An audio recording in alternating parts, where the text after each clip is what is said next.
Winnipeg is back in the big leagues and over the moon. Welcome to the Landing Strip with Nik and Mikey Garcia, presented by From Financial.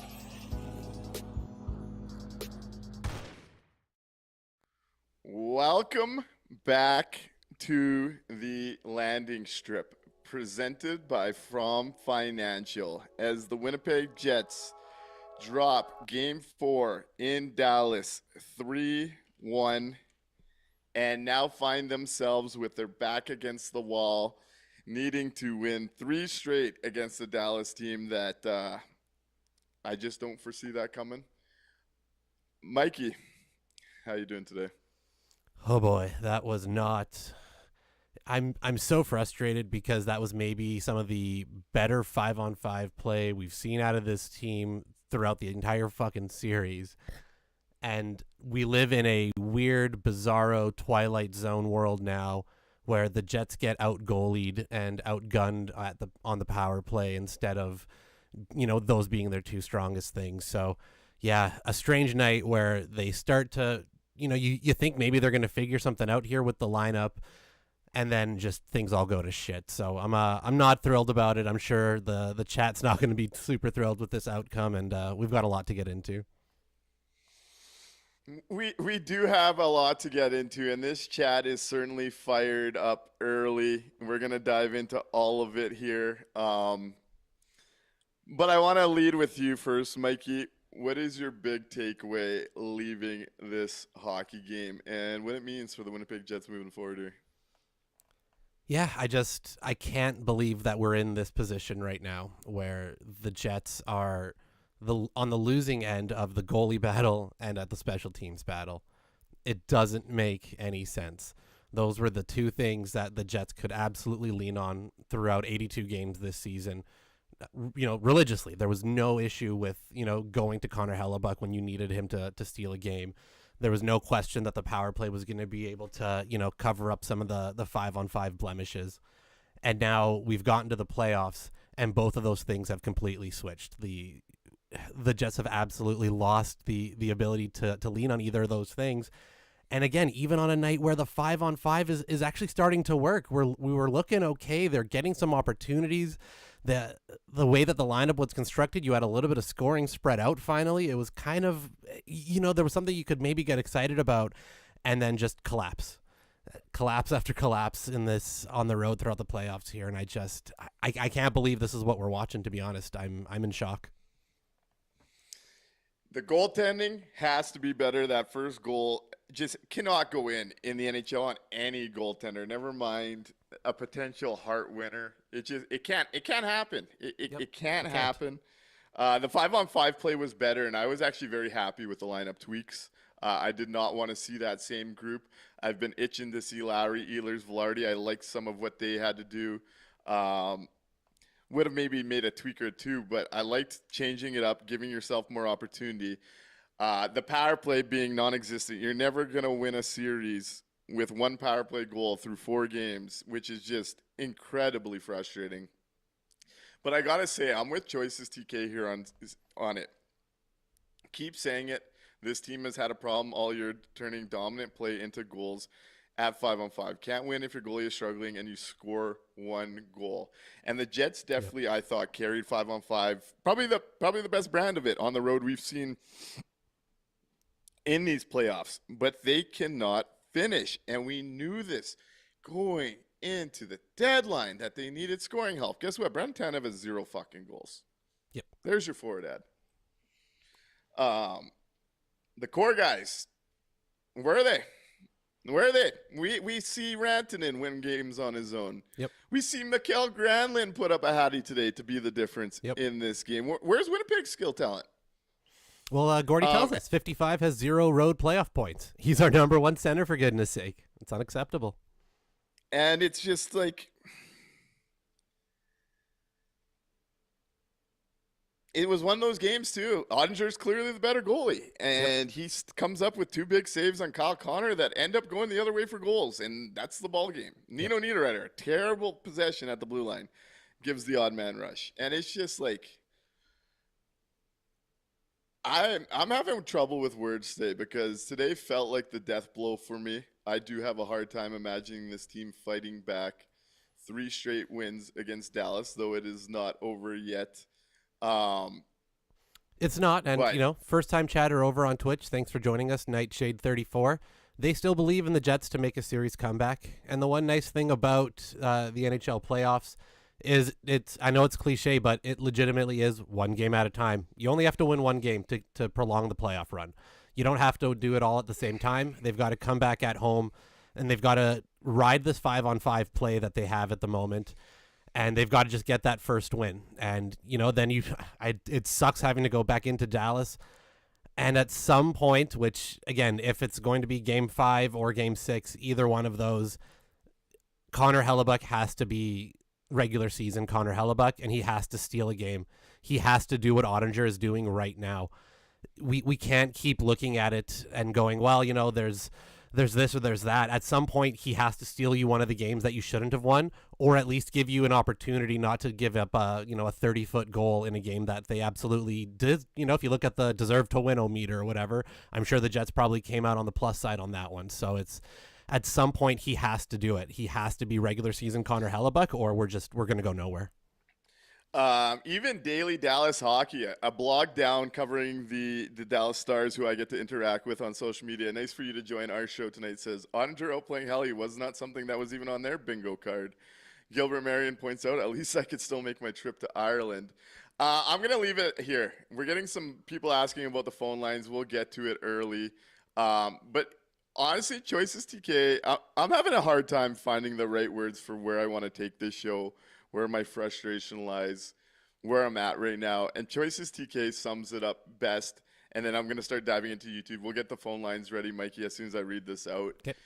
Choices TK says on Twitch, sports is an endeavor that punishes fragility and mistakes, and there have been plenty by all involved, from the front office to the coaching staff to every player on the ice. Just a complete failure by an organization to capitalize on a special season and their best chance to make some noise right now. Yep. And I think that's ultimately big picture where everything falls for me. Yep. This is the type of playoff series. This is the type of result that we kind of expected at the deadline. And we're all fans at the end of the day that want to see the Jets do something special. So we turned on the belief, especially down this stretch. But one thing I've been reminded every year we've done this podcast, and I get caught up in it, as does everyone else in the fandom of it, is that normally your gut instinct on where a roster is and the talent level is tends to play out pretty damn good throughout the rest of the year. And the reality is we knew that these issues could cost them in a playoff series. We get to and you know what the worst part about it is, and then we'll turn it over to the phone line, see where the chat wants to go. Whenever Dallas puts the final blow in, we're going to hear the org celebrate this. Yeah. And I'm not ready for that. I am not ready for that.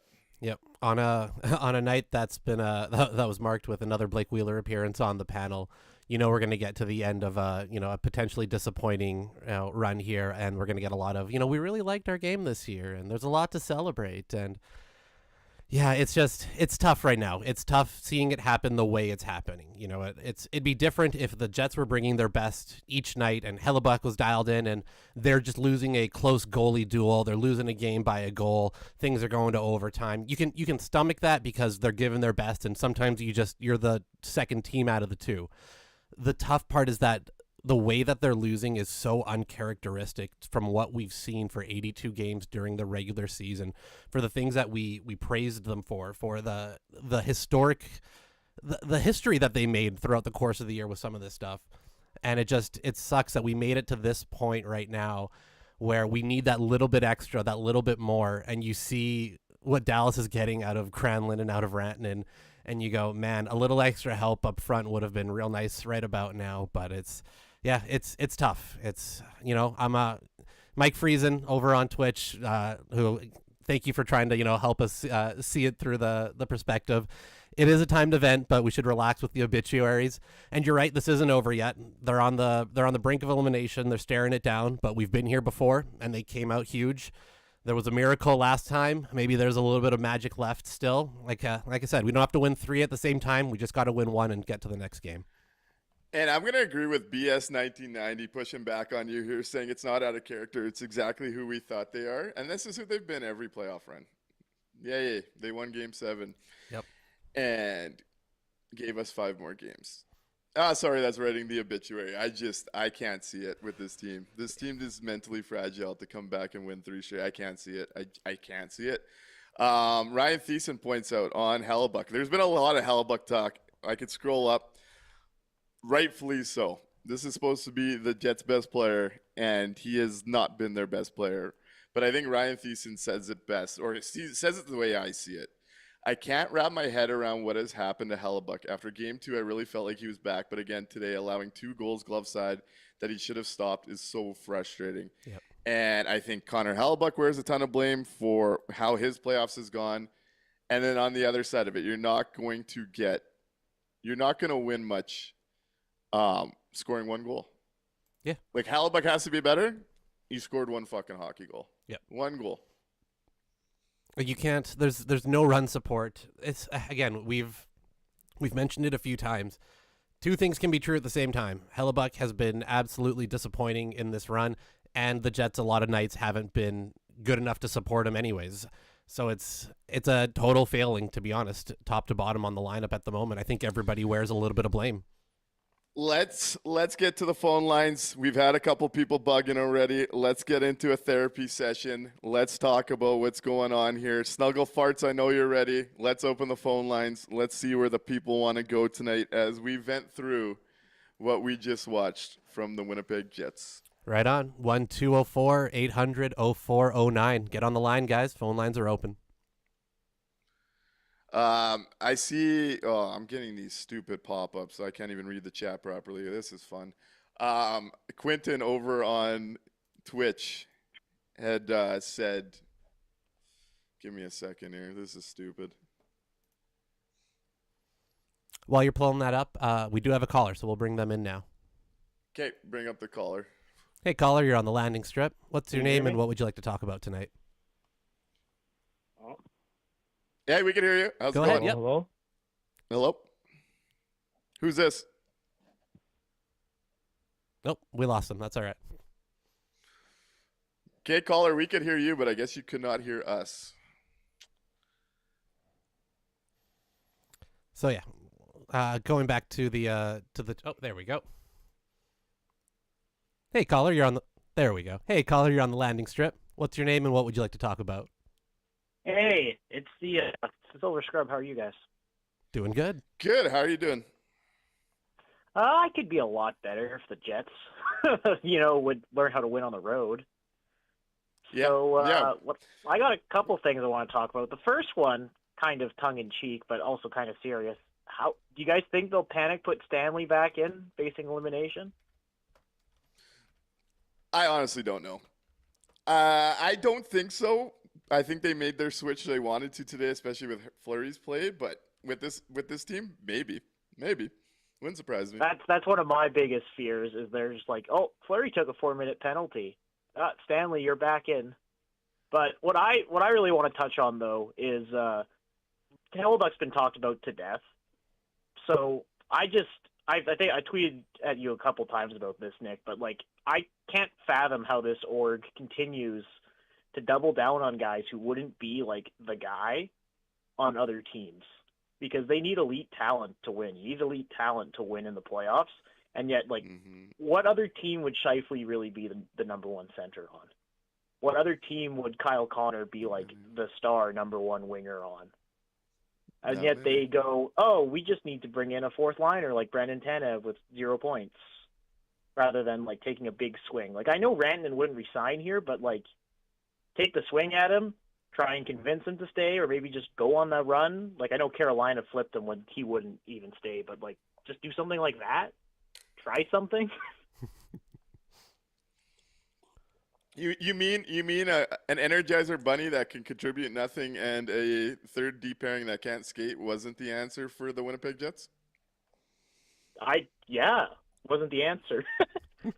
I'm stunned because I gotta say I faced a lot of shit on the old social media when I suggested that on deadline day. I'm stunned at age like this. I can't believe I was wrong. I can't believe we watched a contending team add fucking nothing and it's costing them. I can't believe it. I'm stunned. I'm shocked you faced as much backlash as you did, because I thought the same as you, and then I saw a lot of people come out of the woodworks going like, no, it'll be fine. It's like, what do you mean it'll be fine?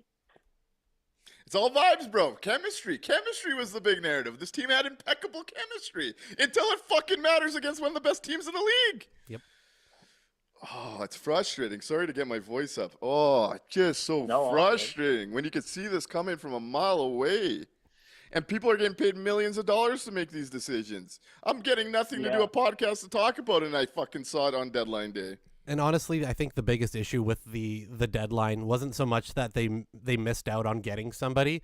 It was the fact that we found out that there was one guy they were targeting, had no backup plan whatsoever, and it sounds like, we kind of fell into a bit of a trap to, raise the price to get that player moved somewhere else.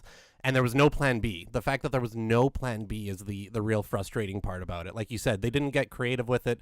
They didn't try to get a Rantanen and flip. They didn't try to do really anything. They had their one thing to focus in on, and when that didn't pan out, it was, hey, Brendan Tanev's driving over right now, guys, so don't worry about it. The last thing I'll leave you guys on is it's kind of poetic. The Jets almost lost to St. Louis, who are playing a bunch of young guys in their top six. They're probably going to lose to Dallas, who give Wyatt Johnson, who's like, is he not even like 23 yet? All this loads of ice time. Yet they won't, like, they were benching Perfetti, or scratching Perfetti even last year, and then they won't even, like, try someone like a Lambert or Chibrikov when they were healthy. And they're like, no. Appleton's got to play second line minutes, guys. We just watched on the deadline, like everyone's so focused on the center thing, and Brock Nelson was kind of the only center available, so I get that. But we just watched, and we talked about on this show so much, and this is what I have a problem with right now when people are grilling me like, oh, what would you have done? There's hours of video of me discussing what they could have done. And we just watched in a do-or-die hockey game, Mason Appleton on a power play with under 4 minutes to go, and people want to tell me the deadline was fine. Mason Appleton's on a power play in a do-or-die game for a team that wants to win a cup. Like, let's be real in this market. Let's have some backbone. Let's be honest about these conversations. You could have got scoring help on the wing and manipulated a lineup. But part of the problem is, and this goes higher than just the talent level, this org has been so zoned in on this box has to fit this. This box has to fit this. I just watched Dallas up 2-1 in a series, and Pete DeBoer switch everything. They got Miro Heiskanen back and went 7-11, so he could double shift his best forwards. And I'm watching Scott O'Neill throw the fourth line over the boards in the last 10 minutes, down 2 in a game that's going to tilt the scales. There is no creativity on how to get the offensive players more juice when, to your point, the offensive players in Winnipeg, which has been their biggest problem to actually be a contender, is they aren't elite like the rest of the league. Mark Scheifele's a 2C on a Stanley Cup contender. Kyle Connor is the third wheel to a successful top line on a contender. And there's just no answers. There's no creativity at the top to find answers. The coaching staff is just for 3 coaching staffs in a row. So it's even just hard to blame them at this point. Clearly something's coming from above where everything has to fit this narrow box. We can't get creative. We can't change this. We can't change this. It has to be the same lineup with the same pairings all year, every year, year over year. And guess what? Oh, we beat the St. Louis Blues. Yay. Yay. In a year we're talking about a cup. We got over the Blues and they got smoked in potentially 5 games. Like, it drives me nuts. It drives me nuts. Yeah. It's feeling. I it's think we're all feeling a bit obvious. speechless tonight. Yep. It's obvious. Can't generate a goal to save their life. No. Can't score a power play goal to save their life. Can't get a save to save their life. Can't get creativity to save their life. But hey, they tried. I got someone on Twitter bugging me like, oh, how do you know the GM didn't try? Guess what? We're talking about cups. Everyone in this city wants a cup. You don't get cups by trying. You get cups by getting it done. This is the Get It Done League. This is pro sports. Let's have a backbone in this market for once and hold this team accountable. Do people think that other teams don't try? Everybody's trying. Every team. That's the whole fucking Every point. GM's trying to do you don't get quotes for, you don't get points for that. Oh, it drives me nuts to see the backlash. Well, I'll get off the line and other people call. Thanks for having me on, and thanks for the show, guys. And sorry, one more time. What was your name, caller? The Silver Scrub. Silver Scrub. Perfect. Oh, the Silver Scrub. Yeah, we communicate on Twitter all the time. Awesome. Appreciate you Thank you calling so in much. and being here. Thanks for getting me wound no up problem. early because I don't know where I'm going tonight with this show. I don't know. I'm wherever people want to take it. I'm down to have those conversations tonight. All good. Have a good show. You too. Thanks. Mike Friesen does point out, no lies, but different conversation if we had the goalie we thought we did. And 100%, Connor Hellebuck has to wear this playoff. He's got the lowest save percentage of a goalie that's won a series. Yep, absolutely. And he's got to be – we're talking about this elite talent conversation. He's Winnipeg's only elite player all regular season. Josh Morrissey too, sorry. When you're talking about the scope of the NHL, the Jets have 2 elite players. And their biggest, most important one – didn't show up. Yep. Again. You ready for How do you our fix that? you ready for our How do you friend fix that? Blake in St. Louis? Let's hear from Blake. Hey Blake, thanks for calling to the landing strip. What's up, guys? How you guys doing? Whew, we're holding on. We're holding on.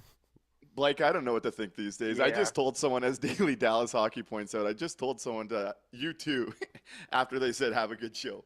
That's where my head's at. Terrible, man. I'm listening to Nick. It's just funny. Terrible.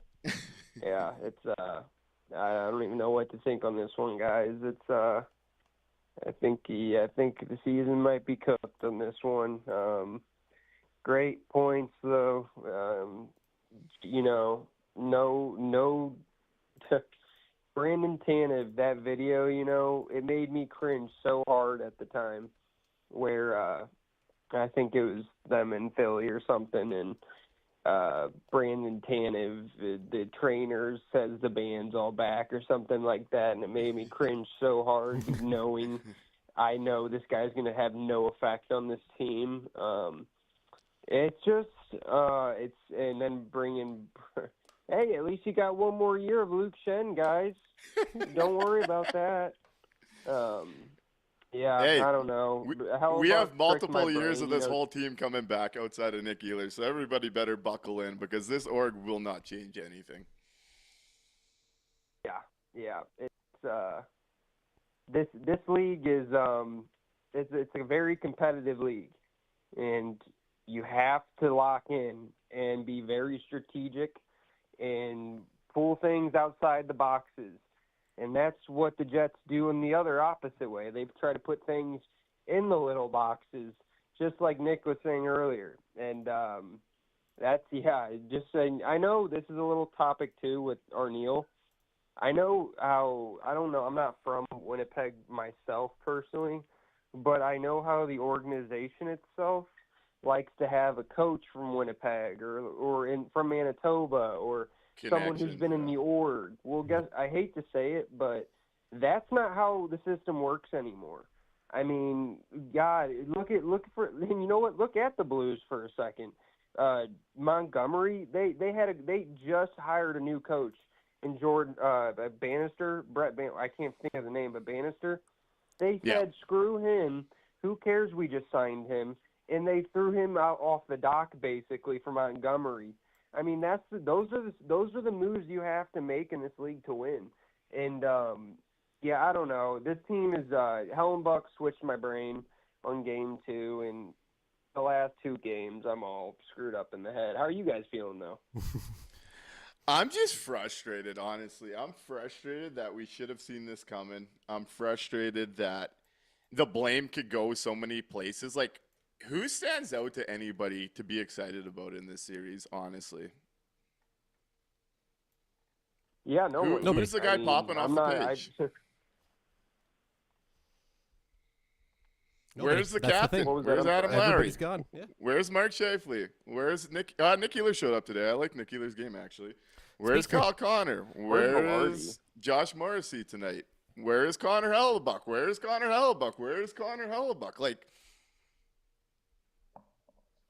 yeah, it's disappointing, guys. And I really, it's like you want to have that faith in you, but you just know, you just know. It's like this Dallas is a really strong team, and to pull 3 in a row against them, and I mean, here say 2 are in Winnipeg if you can even win the next game, but I have no confidence in them to go to Dallas and win that game. 9, that would make it 10 in a row on the road, and if that doesn't scream fix me or help me, it's very unbelievable. I mean, I'm so puzzled. Yeah, it's really just Connor Hellebuck. I mean, my own thought. I know he just got locked up, and I know the game just ended, and I might be just flipping a wire, but yeah, I really have a back thought of like, hey, if this guy has lost 3 years on the road in a row, and you're trying to actually win a cup with this group, even though I don't even know if they can, maybe trade the guy. I mean, maybe his value is good with his contract. Other teams will want him 100%. That's not the issue. It's just I might be going too far. I don't even know. Today really pissed me off. I mean, it's just knowing we all know what this team is capable of. But at the same time, they didn't add at the deadline, and they had no plan B or C. We kind of expected it. We didn't want to, but what do you? I cannot. I can't. Kevin Saveldayoff at the end of the year going, yeah, we had a great year. That's gonna make my eyes bleed. Yep. But Same. Yeah. Same. I mean, as I guess to you guys. How are you guys even feeling about Game 5? Do you even think they even pull that out, or do you think they lose in Dallas? Where are you going with it? Mikey, what do you think of going into Game 5? Yeah, they'll probably win Game 5 at home. That seems to kind of be the pattern and the way things have gone, especially if they stick to this forward lineup and this 5-on-5 play. They'll probably get the win at home. That still doesn't leave me a shitload of faith going back to Dallas to have to steal one there when they haven't been able to do it all year long. But yeah, I do think they're probably going to get the win back here in Winnipeg, but it's going to need to be a dominant, absolutely crushing performance to make me have any type of hope going back to Dallas. Yeah, today's game gave me some faith. I mean, I was saying Jets in 7, and it's still possible. Yep. But I think they could roll into Game 5 and win. But also in the back of my head is like every time this team's been down 3-0 or 3-1 in a series, Game 4 or 5 has been an absolute stinker for this core. Yep. So if we're talking about they've been who they always are, I wouldn't be surprised by a stinker to end the year. I really wouldn't. Yeah. I mean, that is very true. They have. I remember. I don't know if it was Vegas or Colorado. It was one of the Game 5s, and they were down like 3-0 at the beginning of the second period. I remember that one. That was terrible. Yeah. I mean, I've been a weird. Like I've been looking at the odds, with this playoffs, just with sport books and how the lines have been moving and everything, and Usually they're not. It's like a 50-50 coin toss. And I haven't even been betting these games or anything, but just Yeah, how it's the no way. lines have been going and moving, they have hit on every single one. And, like, it scares me a little bit seeing the line, like, pretty even for Game 5. So, yeah, I think it's going to be either kind of like you guys said, if it's this core, it could be a stinker, or it could be no faith or going to 6 in Dallas. Yeah, we'll see what Thursday brings. Blake, I appreciate your call. And I want to go somewhere where Mike's going over on Twitch because, hey, we win a game, we're still in it. There's places this can go. But I completely agree with Mike here. Ehlers, Scheifele, Velarde, or stars in 5. Choose wisely. Get Ehlers with some players that can score, please. But in Winnipeg, we're not allowed to move our skill players around. Connor and Scheifele have to play together. That's the rule. Rantanen could bounce around and play with McKinnon and other lines on teams that win cups. But in Winnipeg, you got to stick to the formula. Got to stick to the formula. It's been so You know successful. what, Nick? Sorry, no, I don't even mean to cut you off on that, but you know what I really did learn tonight as well in this series with Dallas? I learned also Kyle Connor relies on Mark Scheifele 100%. I've already known that in a sense, but like today, I mean, this series really has drastically proved that. But yeah, I'll let other people call. I know but other people want to call, so I appreciate you guys as always. You'll hear from me again, of course, for Game 5. But yeah, let's hope let's at least try to get a W on this one and see where we go from there. But like I said, I appreciate you guys and take care. I'll see you guys soon. Thanks, Blake. Hey, You too. we'll talk to you soon, Blake. Thanks for the call. And you have a do good want show, to too. answer. Yeah, yeah. Got to do more. He said a couple things here. I'll go to his first one first, saying, F off with this negativity. We have to win one, the next one, and then says one game season now, brace for victories. I'm going to say this. I'm not going to fuck off with the negativity because it's about time some people in this market don't just bow down to the altar and pretend that this is the expectation and this is the bar. So I'm not going to be that guy. I'm going to tell you what I think. But you are correct that it is one game at a time. We'll see what happens. And we've got the mayor of Transcona ready. Y'all ready for the mayor? We're ready for the mayor. Excellent. Ticona Pauly, mayor of Transcona, you're on the landing strip. Gentlemen. What's going on, Ticona? How you feeling tonight? Well, I got a bit to say, but I gotta ask you first, Nick. You know what makes being an old man great on these nights? What's that? All the veteran Jets fan experience I got, that I don't get worked up over this shit anymore. I just get disappointed. That's fair. That's fair. I got to get to that level at some point because I am right fired about up 20 tonight. more years of it. 20 more years of it, and then they'll be there. It sounds good. No, it don't. Let's hope it don't take that long. But you know what's really disappointing about it all? The things that get this team to a President's Trophy, the backbone, Hellebuck, Hart season, the power play, setting NHL records to start, and number one to end the year, and come playoffs, those strong points are nowhere to be found. Nowhere, and that's what's so frustrating about it. At the end of the day, everything this team did well, and the power play was a big differentiator for them in scoring goals, has just vaporized on them. Connor Hellebuck's vaporized on them. The core guys being able to make a difference has vaporized on them.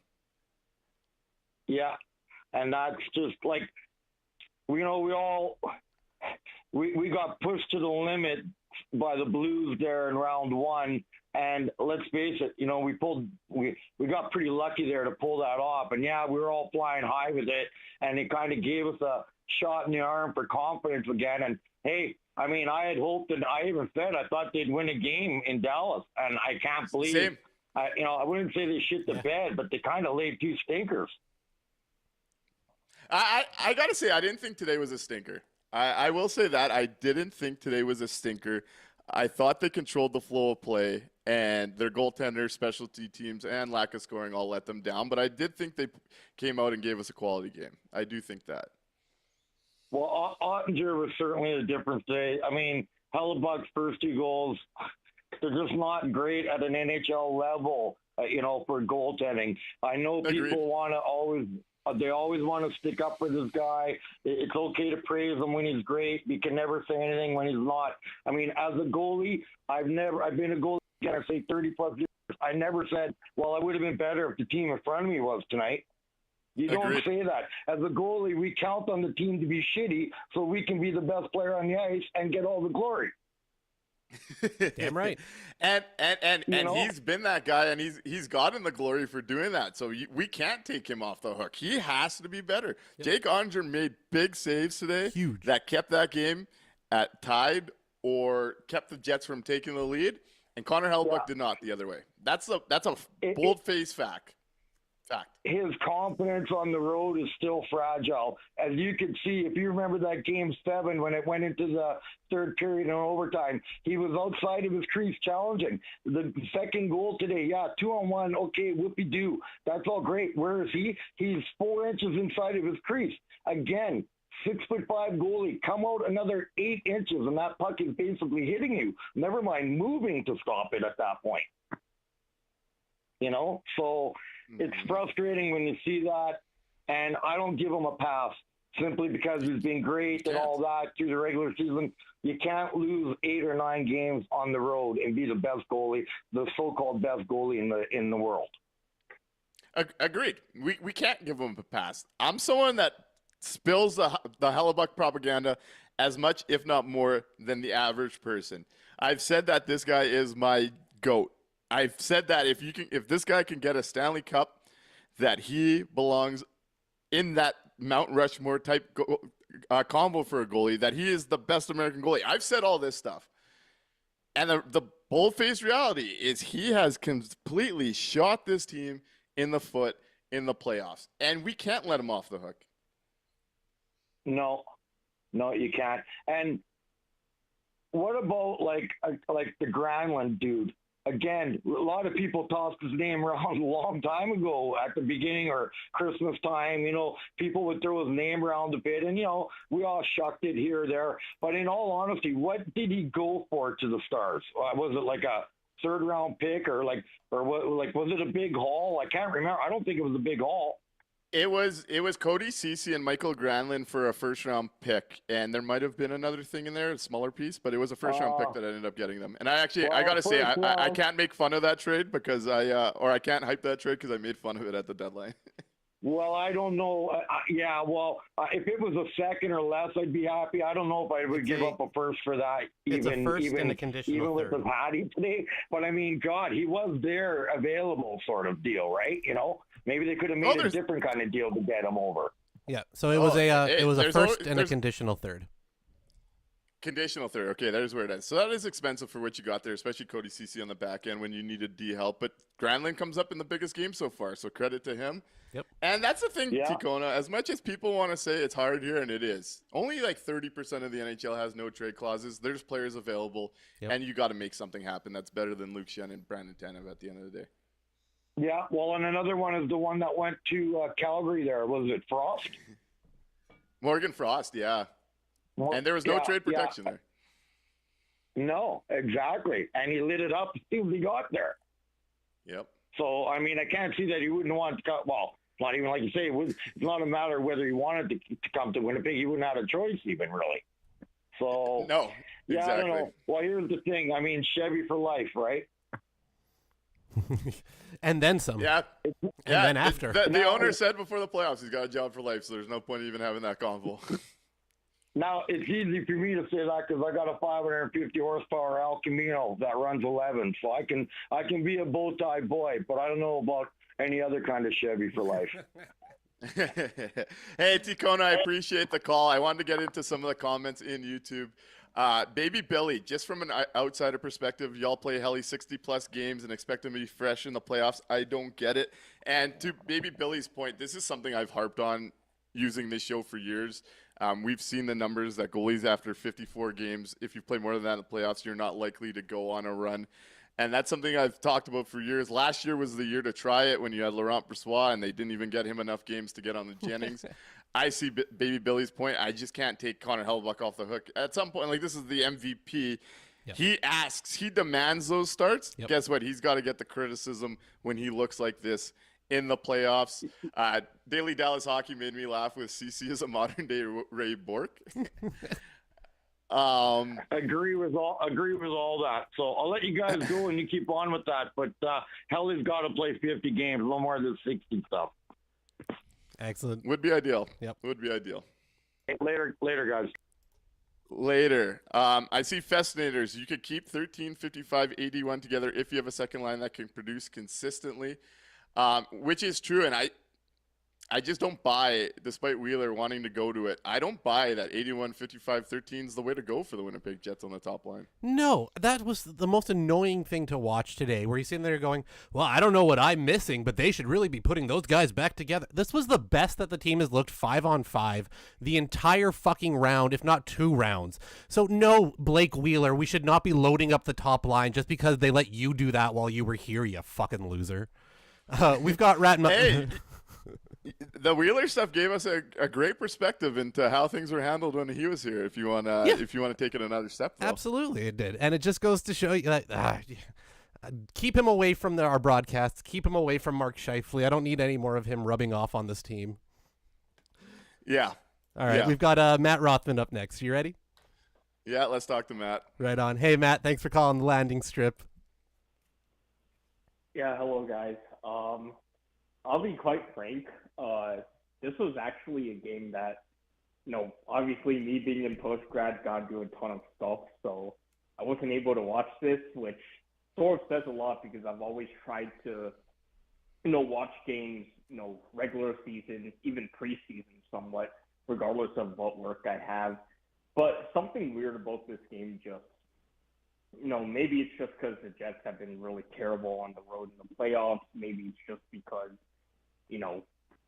some of the poor form, and even the news that came in when Shen was replacing Miller, in warm-ups and all of that, just something about just didn't really sit right. So, yeah, I just focused on, applying to my jobs and all of that stuff, that boring stuff, of course. And then, to me, it's just when I saw, a lot of the updates, first goal being power play on Dallas, it was just one of those where, once again, the story of this series has been, special teams. Dallas gets one. It seems like every single, win Dallas has had this series, the first power play that they get, they score a goal. Meanwhile, the Jets, when they get a power play, first time doesn't go in. Even then, it's like anytime it seems like they get a power play, nothing's gone right for it. And I think it goes back to last game in particular where the power play was just dreadful in general. It wasn't something that you would say, at least they had some sort of chances, but like the power play is just very dull and boring. And ultimately, we talk about the deadline quite a lot. It goes back to not having other options aside from Brock Nelson for that top 6 role. And people can say, no trade clauses, this, that, the other. Chevy's been here, 14 years at this point? Like, he should know, when it comes to these deadlines that, you can't just have one guy, in mind to trade for, when you're addressing a top 6 issue. You need, more guys out there. You need more plans, at least, where you can get a guy that could fit your power play so you don't have to see Mason Appleton on the power play. But, I mean, ultimately, you guys sort of hit it on the head. It's one of those where when it comes to, this team, of course, like the coaches, there's a lot of fault that can go on them. Of course, Hellebuyck has to play a lot better in the playoffs. But I think when I see it a whole lot, in this series, we see Peter DeBoer do a whole lot of stuff, trying to get Rantanen in a lot. But the issue is that the Jets doesn't seem like they have that urgency, which has been a major issue to me. And even in the Blue series, I saw that a bit where I didn't feel like there was urgency at times in the Blue series, but, luckily they advanced past that. But now it's just I feel like that's gotten a lot bigger, that problem, in the sense. Yeah, there was no urgency, no adjustment, no type of anything down the stretch, down 2 goals to try and free up your offensive players. You're seeing Pete DeBoer on the road putting Rantanen with fourth liners to beat Winnipeg in game 1. He had 2 goals playing next to fourth liners, getting his best players out there against softer minutes to make it happen. And in Winnipeg, there's no adjustment. Hell, we get a power play with 4 minutes left, down 2 goals, and don't even pull the goalie to make it a 6-on-4. What are we waiting for? Yeah, I don't. You need get 2 that goals. at all, and, yeah, and it's sort of weird too, because like those situations, you would think that, and I agree with some of the last 2 callers have said. It's like, those are the situations where if you had maybe another, top 6 guy who actually is that top 6 guy, because like as good as guys like Scheifele and Connor are, it's like, Scheifele on a potential Stanley Cup winning team should probably be that second line guy, and Kyle Connor is not that star, winger that, some may say, which is sort of interesting because I feel like this guy's going to get over $10 million a year in the summer, because like the Jets basically have no leverage in that sense, but that's for a different time. Regardless of it, it's sort of like, once again goes back to not just this deadline, but I feel like, past off seasons, past deadlines where, we even said it like a couple weeks back. I mean, second line center, that's been a glaring issue for years. It's not like that was one thing that just popped up, overnight. It's not one thing that popped up for years. They've tried to fix it short term. They've had a ton of short term fixes in the past, but there's nothing that's really been long term besides maybe Pierre-Luc Dubois for a couple of those years before he got traded. But that's been a big issue, all along, and there hasn't been that long term fix that they tried to have. Hey, you absolutely nail it, and that's what annoys me when I see comments like Ball Hockey Videos saying it's easy to criticize in hindsight. Go back to the lead up to the deadline. There is plenty of hours of footage. There's plenty of hours of audio where this outcome was predicted once you faced a team like Dallas or Colorado. Yep. It's not hindsight. It's only that many people here lack foresight when it comes to the Winnipeg Jets, and they don't want to believe that the org takes missteps, yet there's been many.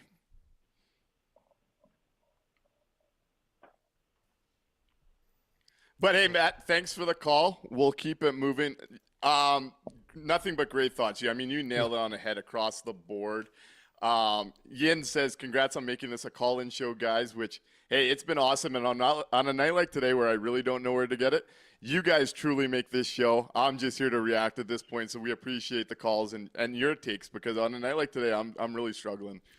Absolutely. We got a first-time chatter over on Twitch, so thank you for coming in. Hollywood B9, Barlow, Lambert, Chibrikov, Heinola, Salmonson, first-rounders, etc. should have all been in play at the deadline. This draft and develop model is outrageously flawed when you don't even give those guys a chance to play with the big club, and I wanted to shout that out because that is something we've talked about so often. There is 2 parts to draft and develop. You have to get to that develop part with those young guys, or when you get in the position like you are this year, use that as your leverage, use that as your collateral, and go get your impact players now. We are doing neither so often, and it's starting to really show when we get to this point. So I just wanted to shout out that first-time chatter. Thank you for joining in on us, and that's a great point. And part of the show is, hey, we give the audience an opportunity to clap back. Ball Hockey Videos claps back, says, oh, yeah, everybody predicted that Helly was going to be the worst goalie in the playoffs again, right? And no one predicted that. I didn't predict he'd be the worst goalie in the NHL, but I predicted they'd have scoring issues. Yep. If Hellebuyck lets in 2 goals today, they still lose this fucking game. Let's be honest. Hellebuyck needs to be better, and he's been, if not their biggest problem. Yes. He's been their biggest problem. And again, 2 things can be true. The Jets in front of Hellebuyck need to be so much fucking better, and that would look a lot better if you had some extra offensive help, and Hellebuyck has been terrible. Like that's the problem with right now is it's so frustrating because you're getting it from both sides. Everybody should be wearing some of the blame at the moment. And yeah, when it comes to the deadline stuff, we were harping at it then because we saw how special this group is, how good this system is when it's working. We wanted them to get that help so that they could keep making this push. It's not a bad thing to want more help at the deadline. I don't know where this comes from people where you think you can't add and it's going to mess with the chemistry. Did Rantanen and Granlund destroy Dallas? Man, how good would Dallas be if they didn't have Rantanen and Granlund? Oh, they'd be incredible. And I think Baby Billy is a Stars fan, says true. Look at what the Stars did with Stankoven. And Stankoven's better than any prospect the Winnipeg Jets have. Yeah. Better than any young player the Jets have. They did the big thing they needed to do. Yep. But hey, like I said, we let people push back. Ball Hockey Video says the trade deadline has nothing to do with anything. We have a good enough team to win. With what we have, and that was proven. Proven where? Where has it been proven? At the end of the day, the Stars and the Avs were always going to be the bar for this team. If we're going to start looking at the fact we beat an 8-seed St. Louis as that's proven, we have different bars for what an actual contender and what a cup looks like. Because guess what? Beating the Blues in 7, where they were the better team for 3 games and 2 periods in Game 7, is not the big accomplishment that proves that this team is a Stanley Cup contender. Guess what? It gets harder past then. And look what's going on. You can't tell me that is the difference right now is, oh, this team has shown they're good enough. They showed it in the regular season. But all those little things add up at this time of year, and it's flopping. Again, great. We got the 1.6 moment. Going to be one of the best moments I've ever had as a fan. Absolutely. And it means nothing in this series when this is done in 5 or 6. Nothing. Yeah. Colorado took them to 7, and Nathan McKinnon was more pissed off than I am right now. They went to 7 games. Yep. And he made sure to point out that they did it without their best forward and D-man. And here we want to make excuses for the lack of activity and the lack of creativity. It boggles my mind. This is pro sports. Let's wake up. Let's have a backbone. Let's have a standard. It's going backwards next year. This is an old team that their core is 30 plus and they're all getting more expensive. What happens with groups like that? You end up in the Calgary and the Islanders spot. There's not going to be a big step coming.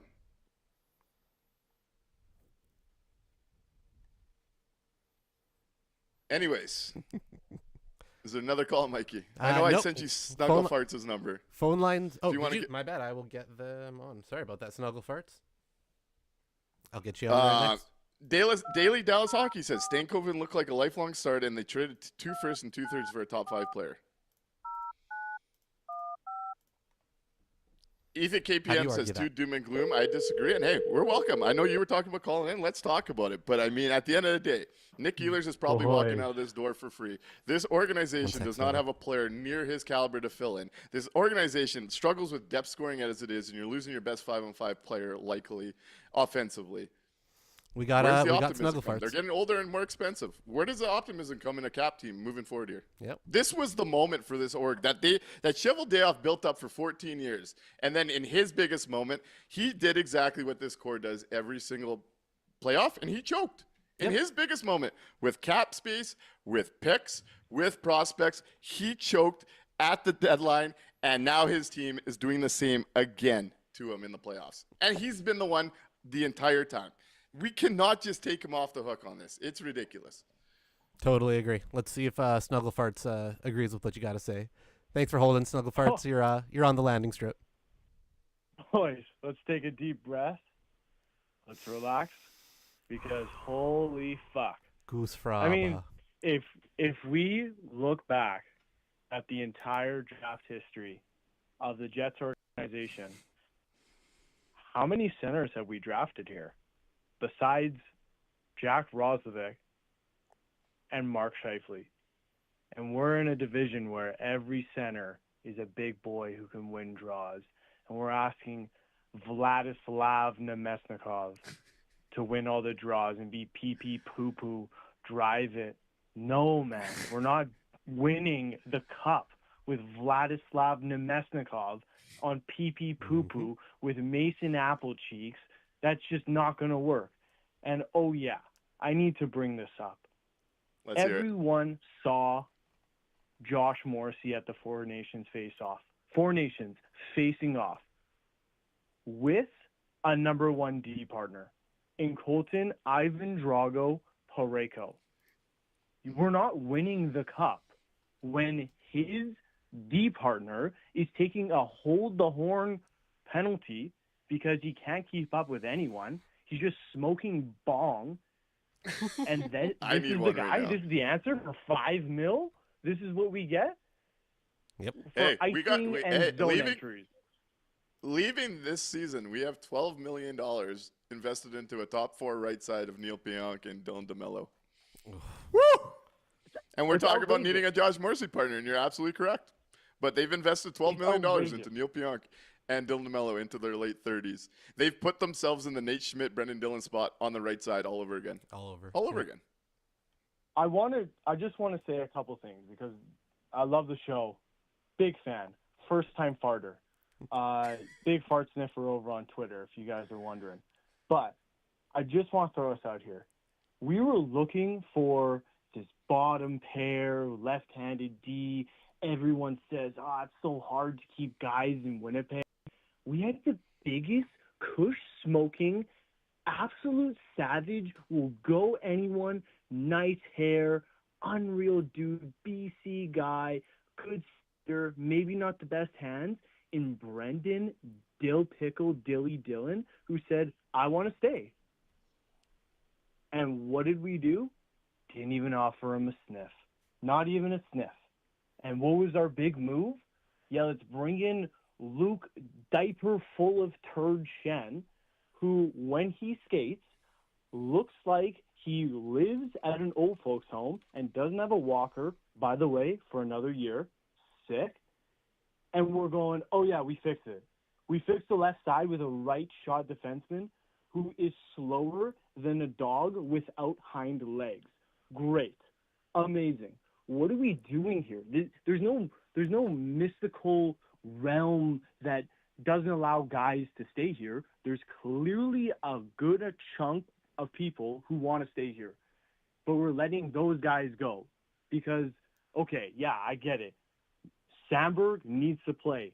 I think Dilly would be fine playing third pair as long as the weed's good, the whiskey is at room temp, and the ice cubes are square in a circle glass.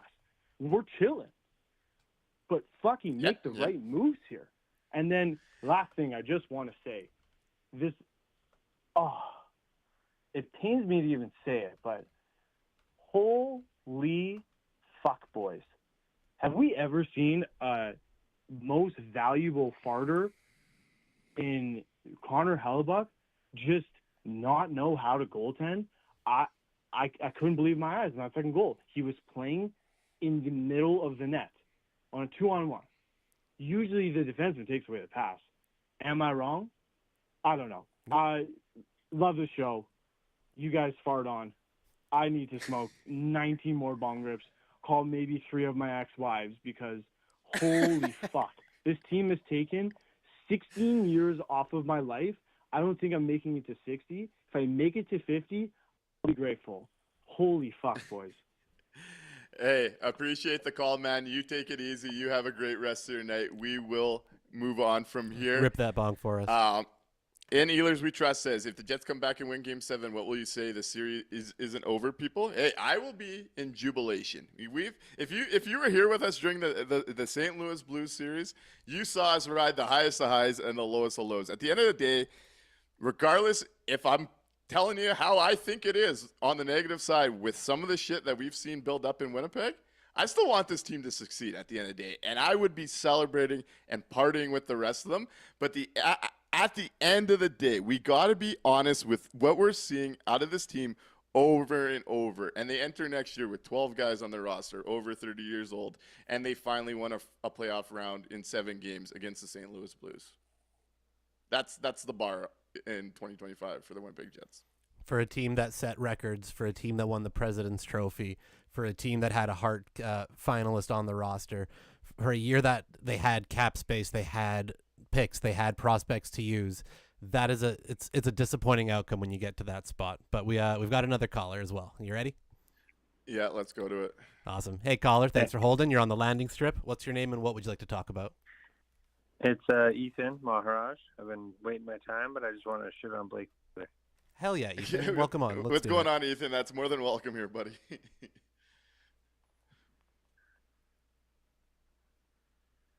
Go ahead, Ethan.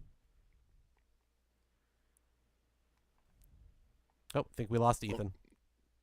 I We were gonna get- don't know what kind of dirty Sportsnet magic they had to have Blake Wheeler interview our players. Because imagine you're Mark Scheifele, you get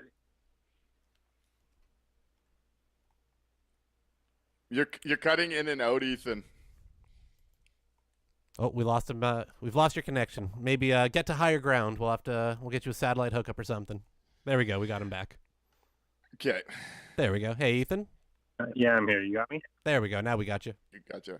Here we go. Nice and live. Let's hit it from the beginning. So- Tell us why so, Blake Wheeler sucks. The Blake Wheeler. Imagine you're Nick Ehlers and your boy Scheifele goes out and he has an interview with the guy who terrorized you for years, and he just comes back to the dressing room and he says like, yeah, just had an interview with Blake Wheeler. Fuck that. What the hell is Sportsnet doing, ruining us with that shit in his away games? I was so happy to hear that Blake Wheeler is not going to be on this panel when we're at home and for the next couple games, because it's not his fault at all, but it triggered me. It triggered me to see that guy. Yep. And then for him to say that the top line needed to be held together. Oh my God. Where do you get off? Where do you get off, Blake? How do you just come in, you think you're going to be a panel member, and you're just going to sewer our team? It was unacceptable, but classic Sportsnet, classic no one on our side. And I blame no one for that. I blame... I'll wait for an answer. What's up? Yeah, the Blake Wheeler juju and having him around, not fun to see. But the top line thing pissed me off, and watching him try and say that the Jets power play was setting up a good play and asking Ehlers to pass it through three people to get to Josh Morrissey was quite the analysis from Blake. And when he smirked on the...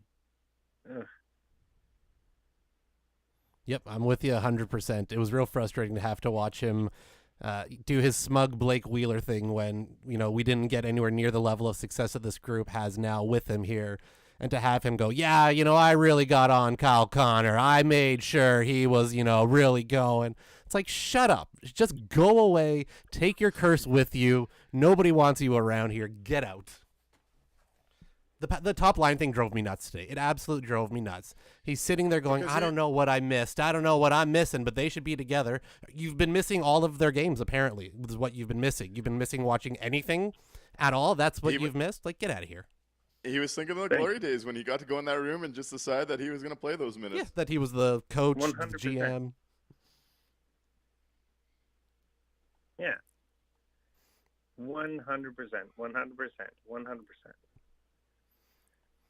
Daily Dallas Hockey. Didn't Wheeler practically shit talk Line A out of Winnipeg? Yeah, no, you're remembering that correctly, Daily. Yeah, like, that's it. There was multiple guys. There was multiple guys. I was like, what does, well, fuck Line A, it's fine, it's whatever. But like, Ehlers was run out. Ehlers was shit talked by him. Yep. There was a lot of guys that Blake Wheeler dealt with. I would love to know what that room was thinking having him around again. Absolutely. But we're going to move on from here, Awesome. Mikey. Mike Friesen had an interesting idea here that I'm kind of down with. Going through the Winnipeg Jets roster, and we'll do this after they're eliminated, but we're going to do a dog or no dog segment whenever they get eliminated on who's a dog in this roster and who's not a dog.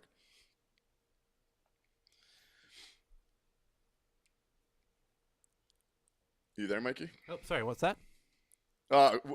Whenever the Jets get eliminated, we're going to do a dog or no dog segment as Mike Friesen's asking for. Ooh, But all right. Choices TK points out, per Connor Hrabchak on Twitter, forwards with 0 goals through 4 games of this series, sorted by time on ice.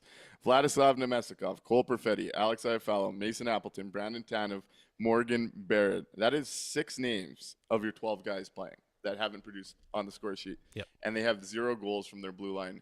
That's the other part as this well year. that has to. I don't think has been spoken about enough. 0 goals from the blue line. What are we doing? That's just nothing is working right now. Yeah. Yeah. If there's, you know what? Let's get into the From Financial Face-Off. We do got to do that tonight. Let's hit it. So if you're new to this show, the From Financial Face-Off, we want to hear from you. What do you think was the tipping point in this game? What do you think created the result? Was there an individual play, something in the system? And you could also answer, what do you think the From Financial Face-Off difference in this series moving forward is going to have to be for Winnipeg to claw their way back out here? Let's go into the From Financial Face-Off.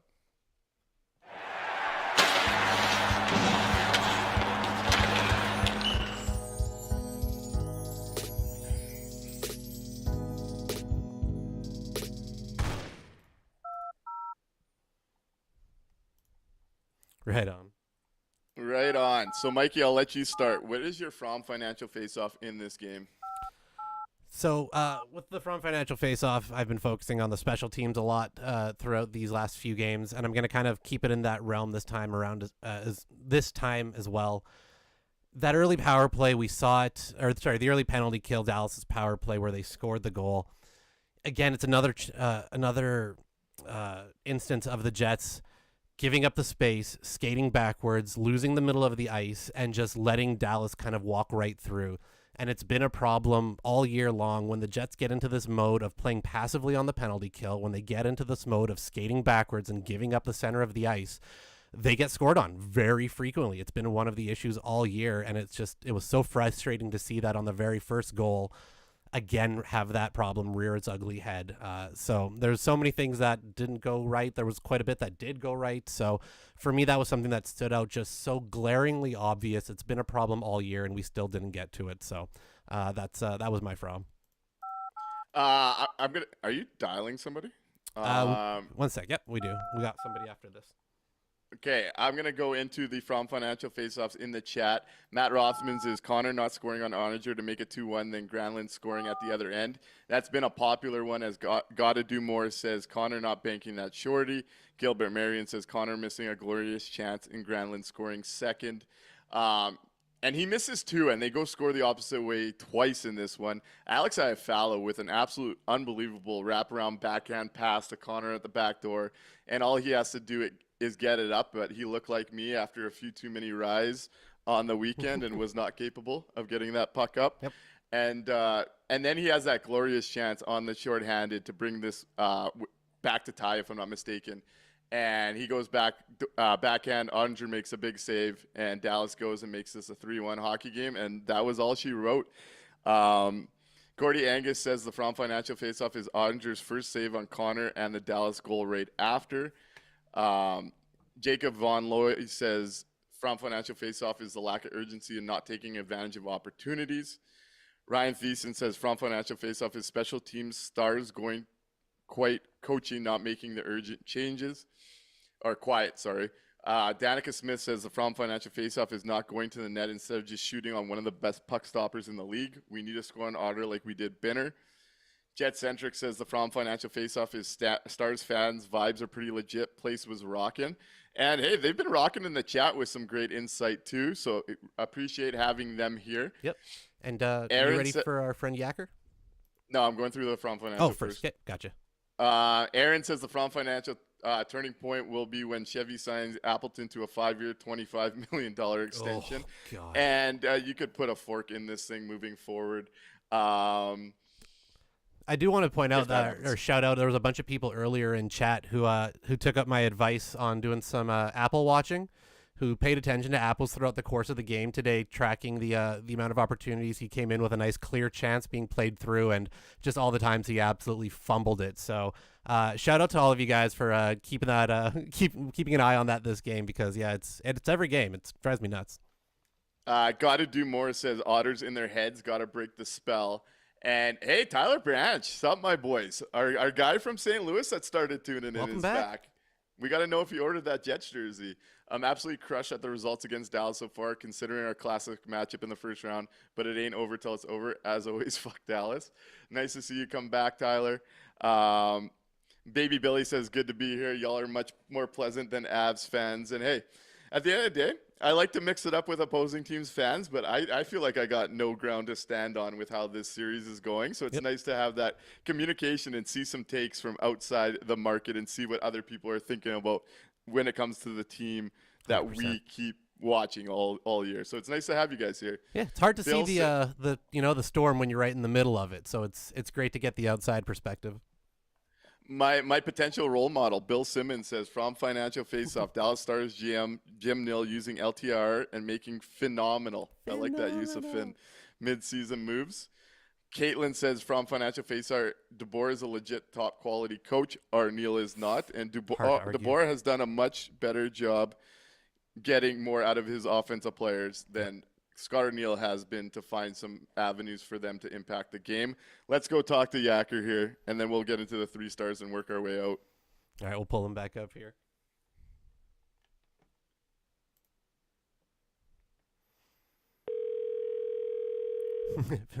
Festinator over on Twitch. It's funny because Wheeler did an hour-long interview with Andrew Ladd, basically talking about how he was a bad leader in Winnipeg. Yeah, it's an interesting interview. If you guys want to go back, it was from a couple months ago. Andrew Ladd and Blake Wheeler. It's a interesting look into the old Jets locker room. But we've got Yacker now, so thanks for holding, Yacker. You're on the landing strip. No worries, guys. I'm glad I could get through here. I was having some phone troubles, but yeah, I don't know. As I said on Twitter, I slept through the first 2 periods of the game, and then I woke up, turned the TV on, and that gross, gangly fuck Blake Wheeler was on my TV, which was kind of like being woken up by a baseball bat to the forehead, but worse. Forget all that. I don't have much analysis on the game. Third period looked like a dying dog trying to get to the back door for one last trip outside, but I think that this team and this fan base all night on Twitter was pretty doom and gloom, and I can be a doom and gloom guy at sometimes. But I wanna rally the troops here. We're going back to Winnipeg. Let's do it. We need to rally the troops. We need the energy right now, Yacker. And you know what? As soon I listened to the whole post-game show, and you know what, Nick? You've talked me off more than a few ledges this year, whether I've commented on it or not. I'm here to talk you off a bit of a ledge here. I need it, buddy. To the greatest city in the world, in front of the greatest fans in the world, and I don't even blame those fans if they're not in white. If you want to wear your finest black 3-piece tux to the game for a funeral, go ahead. And I suggested that fans do it. But I truly believe that going back to Winnipeg, Helly is going to find his game like he did. In that shot, we're going to see that Hellebuck again, and we're going to get the Hellebuck that came out and said, I'm not letting St. Louis beat us in between periods in that Game 7. We're going to get – you saw it. Helly came out and did a post-game interview after a loss. I haven't seen that guy do – I don't think he's ever done them. He just doesn't do post-game interviews after losses. And him going on camera, call it optics, call it whatever you want, I think he knows that he needs to be better. And he's known that he needs to be better, but he's starting to hold himself accountable for it. And was he great tonight? I couldn't really tell you. I only saw the goals that they scored because I was watching highlights because I was sleeping like Scrooge McDuck, honk shoe, honk shoe. But this game, going into this game, you put out, is this a must-win or a can't lose? And everyone on Twitter said it's a must-win. And I truly believe that. That was a game that we could lose. We really needed to win it, but it wasn't a can't lose. And now we're here. We're facing elimination. Good news is, how have we done in elimination games this year? We're perfect. So, I want everyone to postpone that trip to the short rope rickety stool store. Get off that short pier. No long walks. We are going to go. I want Winnipeg fucking electric on Thursday night. Absolutely rocking. And then we're going to go to Dallas and steal one. And we're going to come home for another Game 7 and beat the wheels off this Dallas team. I can only hope that this team shows up next game, because that third period, I mean, what was that power play? That was horrendous. But I rest my point. All I needed was to come rally the troops a little bit. We need good vibes going into Game 7, and it's hard. It sucks. That was a terrible game. Not really, actually. We kind of outshot them, and it sounds like we had a pretty good game, but got goalied into the earth, which sucks. But we need a little bit of faith for Game 5. Hey, Yacker, you always bring the energy. Thank you so much for calling in. Nice to end the show on a high. Like, I'm feeling you now. You brought me back to life a little bit. I appreciate you calling in. Let's go rock that building one more time and see where it goes. Love it. Get it to the Western Conference Finals. If we do, I'm coming back for a game. I need to be back in that city for a game. You guys have a good night. All right, Yacker, you have a good night too. And let's keep going off those vibes before we get into the 3 stars. Mike Friesen says, from Financial Faceoff, going forward, if the Jets truly want it, it's not over. There was one more I wanted to highlight on that same topic. Bill Simmons says, felt like the Jets outplayed for 50% of this game at least. Difference was Jake Ottinger, a few lucky bounces, and special teams as always. I do fully believe that the Winnipeg Jets can go into Game 5, establish their game, and come out of it with some momentum. Where my biggest trouble is, I have trouble seeing them parlay it into Dallas based on what we've seen. Yeah, I'm of two minds of it right now. I'm having a real tough time trying to really land, because, like you said, on the one side, nothing we've seen up to this point kind of dictates that the Jets are going to be able to, finally get this all together in one game.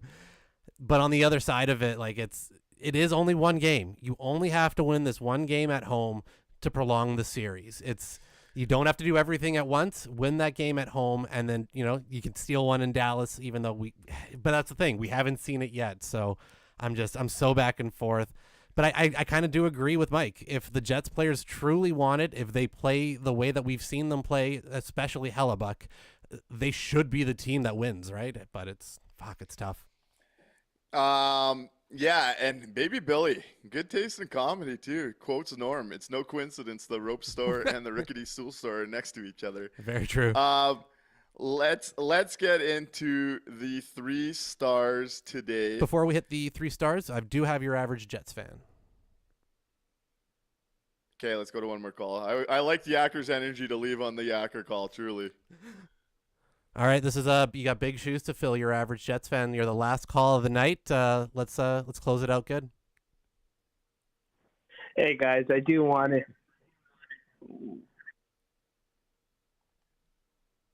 You there?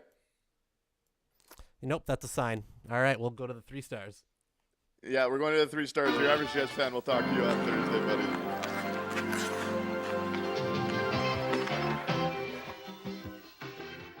Right on. If you're in the chat, let us know who you think the 3 stars were in this one. Mikey, I'll let you begin here. All right. So, 3rd star was a little bit, there's, again, it was a night where 5-on-5, the Jets looked okay. Special teams were an absolute mess. Connor Hellebuck, you're breaking my heart again. So, at number 3, I thought this was maybe one of Josh Morrissey's slightly better games recently, especially early on. He was really involved, and I thought a lot of the 5-on-5 play was moving through Morrissey and coming up through the D there. So I'm going to give him one there just because he's been fairly invisible throughout most of this, and hopefully we'll get some of that better play continuing on. Number 2 star, Nick Ehlers, I think, was the only forward who gave a fuck all night. He was engaged. He was all over the place. He gets technically his first road goal in the playoffs for his career, even though the 2020 bubble apparently doesn't count. And number one, none of the Jets players are going to get a number one star out of me tonight, just because, again, we needed the win more than we needed good performances.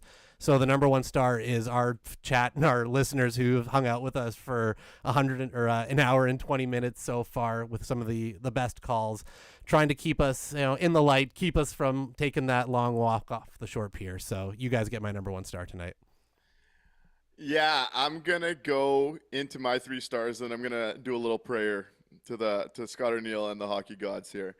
Number 3 star, I'm gonna go Mikko Rantanen.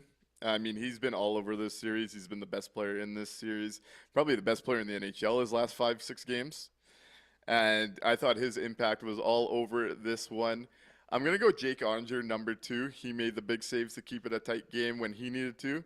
The Winnipeg Jets didn't get those same saves, so I'm going to go Jake Ottinger, number 2 star.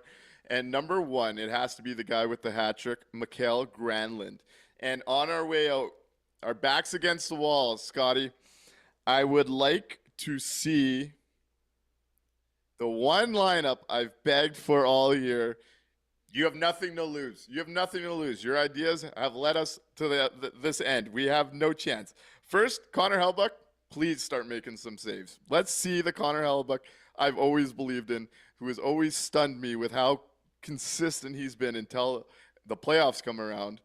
Need that. Scott O'Neill, can I please, before Nick Ehlers walks out this door in the summer, can I please see an elimination game top 6 of Nick Ehlers, Mark Scheifele, Gabe Vilardi, Kyle Connor, Adam Lowry, Cole Perfetti? It's all I ask. It's my one ask leaving this.